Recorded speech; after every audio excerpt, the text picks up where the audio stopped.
சோஃபாவில் உள்ள விடாப்பிடி கரையையும் செலவே இல்லாமல் அகற்றலாம். சோஃபா புதிது போல மாற இந்த ஒரு ட்ரிக் போதும். நம்ம வீடுகளில் பெரும் செலவில் வாங்கும் முக்கியமான உபயோக பொருட்களில் சோஃபாவும் ஒன்று. ஆனால் அதனை பராமரிப்பதில் நாம் கவனம் செலுத்துவதில்லை. நாள்தோறும் பயனாக்கப்படும் இந்த சோஃபாவில் தூசு, அழுக்கு மற்றும் கரைகள் எளிதில் ஒட்டிக்கொள்ளும்.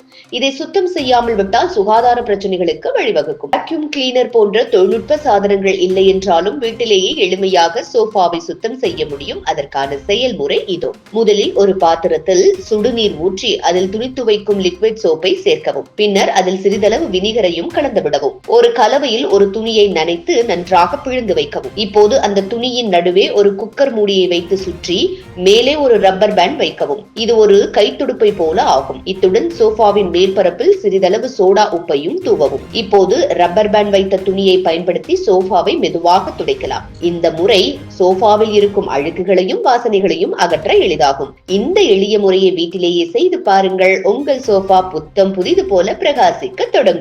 பல வருட அழுக்கான சோபாவையும் கிளீன் பண்ண ஒரு மூடி இருந்தாலே போதும்.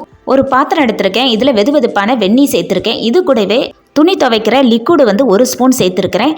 2 மூடி வினிகர் சேர்த்துருக்கேன். இப்போ இதையெல்லாம் நல்லா ஒன்றா கலந்து விட்டுக்கலாம். நமக்கு ஒரு மேஜிக்கான ஒரு லிக்விடு ரெடி ஆயிருச்சு. க்ளீன் பண்ணி கொடுக்கறதுக்கு ரொம்பவே யூஸ்ஃபுல்லாக இருக்கும் இந்த லிக்விடு.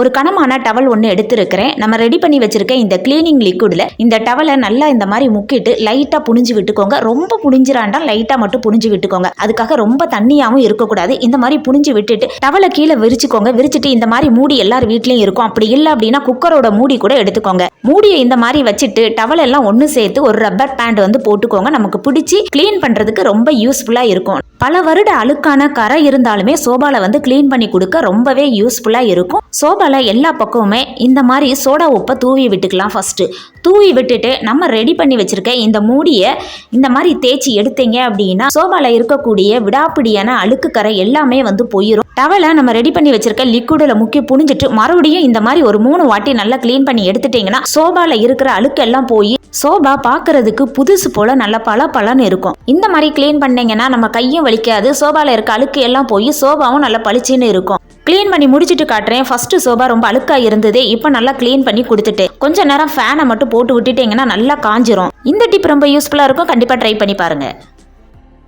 இது போன்ற முக்கிய நிகழ்வுகள், அரசியல் தகவல்களை ஆழமாக மாறுபட்ட கோணத்திலும் அறிந்து கொள்ள மறக்காமல் பாரத் மெயில் 24 பக்கத்தை பின்பற்றிக் கொள்ளுங்கள். உங்கள் ஒவ்வொரு ஆதரவும் இது போன்ற பல நிகழ்வுகளின் பின்னணியை அறிய உதவும்.